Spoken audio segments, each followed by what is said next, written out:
Hello বন্ধুরা, good evening. তো এই যে দেখতেই পাচ্ছ আমার কাকা শ্বশুরা শ্রেয়সী হলো বোম ফাটাচ্ছে। তো ও এত ভয় যে চেয়ারের তলায় ঢুকে যাচ্ছে, মানে ওর খুব ইচ্ছে, খুব শখ, কিন্তু তারপরে ও আর পারবে না। তো যাই হোক, একটু ফুলঝুরি উলঝুরি ওগুলো করার পরে দুই ভাই বোন মিলে হয়ে গেল একটু প্রদীপ দিতে হয় ঠাকুরকে। কালী পুজোর ভিডিও যেহেতু এটা, তো একটু করে প্রদীপ দিয়ে দিল। আর ভাই বোনও বলতে মানে আমার কাকা শ্বশুর আর শ্রেয়সী দুই ভাই বোনও, ও দাদুকে ভাই বলে।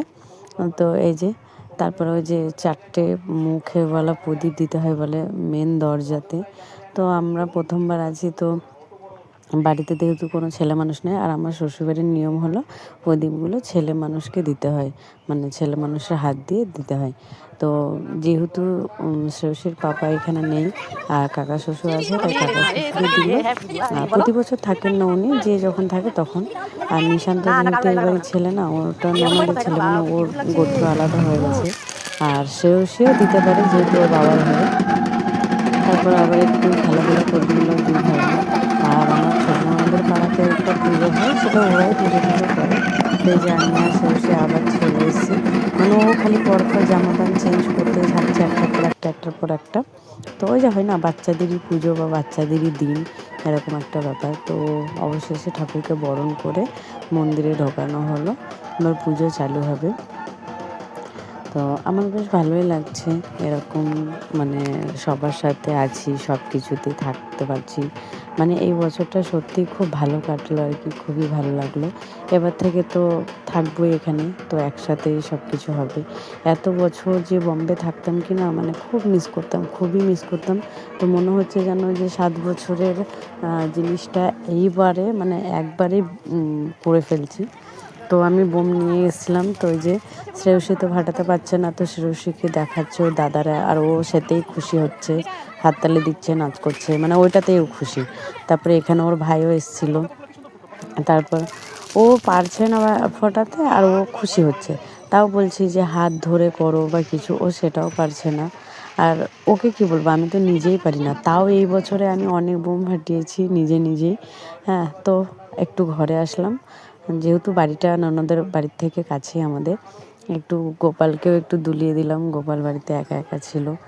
বেশ মানে ওকে তো আর বাইরে নিয়ে যেতে পারছি না, তার জন্য ঘরের মধ্যে ওকে এইভাবে রাখা হয়েছে, ঘরেই দোলানো হলো।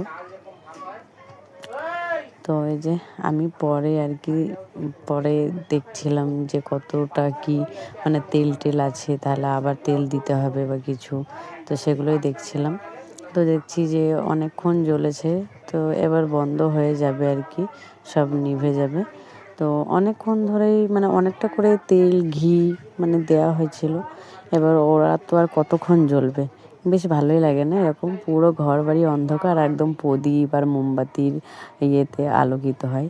তো এই যে কিছু মানে একটু লাইটও লাগিয়েছিলাম, বেশ ভালোই লাগছে, বাইরেও লাগানো হয়েছিল। এই যে যেহেতু ছাদ তো নেই, তো সেই জন্যই দেওয়ালগুলোতে লাগানো হয়েছে, তারপরে ওই যে টিনের মধ্যে দেওয়া হয়েছে। আমার বেশ এই বাড়িতে না খুব ভালো লাগে যখন বৃষ্টি পড়ে, বৃষ্টির টাইমে একদম মানে সেই জলটা যখন পড়ে কি না, তখন খুব আওয়াজ হয়, আমার ওইটা বেশ ভালো লাগে। তো শ্রেয়সী আবার চেঞ্জ করে নিয়েছে। তো এবার হলো গিয়ে আমাদের পাড়ার এখানটাতে চলে এসেছি। তো ফানুস নিয়ে আসা হয়েছিল, তো আমি বলছিলাম ওর দাদাদেরকে, মানে ননদের ছেলেগুলোকে, যে তোরা আয়, এসে বনুর সাথে একটু ওটাকে ওরা, যেহেতু বনু একা পারবে না, আর আমিও একা পারবো না, যেহেতু একজনকে ধরতে হবে, তারপর একটা ভিডিও করতে হবে। তো লাস্টে কী হলো, এই যে আমাদের বাড়ির সামনে একটা গাছ আছে, গাছের মধ্যে আটকে গেল। অনেকক্ষণ ও ওঠার চেষ্টা করলো, কিন্তু হলো না। তারপরে পরে আর একটা ছিল, সেটাকেও মানে ওড়ানো হয়েছিল। তো শ্রেয়সীকে অনেক বুঝিয়ে টুঝিয়ে এই যে একটু নেওয়া হয়েছে ওকে হাতে, যেহেতু ওই যে আরও আশেপাশে বাচ্চাগুলো ছিল তারাও নিয়েছিল। তো ওকে বলছিলাম যে দেখো, তোমার থেকেও ছোট ছোট বাচ্চারা নিচ্ছে, তো তুমিও নাও। তো এরকম করে বলে বলে বুঝিয়ে ওকে আর কি করা হয়েছিল। আর এই যে আমি নিজেও আর কি করছি, মানে আমি বললাম না, এই বছরে আমি প্রথম, এই বছরেও আমিও মানে বেশ ভালোই এনজয় করেছি, এরকম বম টম ফাটিয়েছি, শ্রেয়সীকে হাতে নিয়েও করেছি।